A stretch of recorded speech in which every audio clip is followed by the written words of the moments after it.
نیلا السلام علیکم ورحمۃ اللہ وبرکاتہ۔ اللہ سبحانہ تعالیٰ نے اپنے کلام پاک میں 16 اقسام کے دل کا ذکر فرمایا ہے، جس کو ہم نے 3 پارٹ میں ڈیوائڈ کیا: قلب غلیظ، قلب منیب، قلب سلیم۔ قرآن سے دوری اور غفلت، جہالت انسان کے دل کو غلیظ بنانا شروع کر دے، جس سے غلاظت کی ابتدا کہاں سے ہوتی؟ بے ایمانی سے۔ دل بے ایمان ہو جاتے، دلوں میں امراض پیدا ہونا شروع ہو جاتے، دل پتھر دل ہو جاتا، دل ٹیڑھے ہو جاتے، مجرمانہ روش اختیار کرنے لگتے، دلوں میں دھبے لگنا شروع ہو جاتے، گناہ آلود ہو جاتا، زنگ آلود۔ یہ امراض اتنے خطرناک ہے کہ انسان کے دل اندھے ہو جاتے۔ اللہ سبحانہ تعالیٰ اپنے کلام پاک میں فرماتے، آنکھیں اندھی نہیں ہوا کرتی، بلکہ جو سینوں میں دل ہے وہ اندھے ہوتے ہیں۔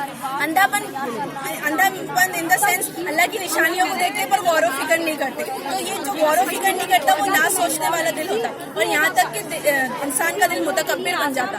تکبر انسان کو زیب نہیں دیتا، تکبر تو اللہ تعالیٰ کی چادر ہے، تکبر تو اللہ تعالیٰ کی کبریائی ہے، یہ بندوں کو زیب نہیں دیتا۔ تو جس کے سینوں میں تکبر ہوگا تو ان کے انجام بھی پھر فرعون کے جیسے ہوں گے۔ فرعون عبرت کا ایک نشان ہے۔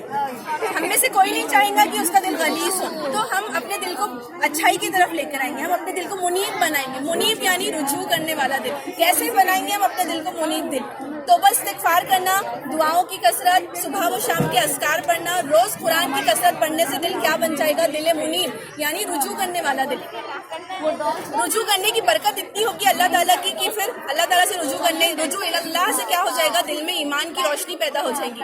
ایمان کی روشنی کی برکت اگر کوئی سمجھ لے تو مجھے تو ایسے لگتا ہے کہ دنیا میں سب کام چھوڑ کے لوگ ایمان کمانے کے لیے بیٹھ جائیں گے۔ ایمان کی برکت کیا ہوتی؟ دل میں دانش مندی آ جاتی۔ دانش مندی کا مطلب ہے وزڈم، حکمت، اچھا کیا ہے، برا کیا ہے، خیر کیا ہے، شر کیا ہے، حق اور باطل کی پہچان دل دانش مند دل کرواتا۔ اور دانش مندی کی سب سے بڑی علامت کیا ہے؟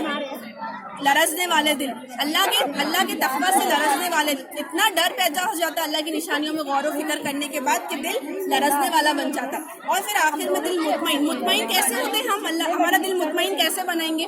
وحی الہی سے ملنے والی ہر نصیحت سے دل مطمئن ہو جاتا، تو دل مطمئن بن جاتا۔ اور پھر جو ہم کو اللہ تعالیٰ کو جو مطلوب ہے دل کو ہے قلب سلیم۔ قلب سلیم یعنی بے عیب، پاک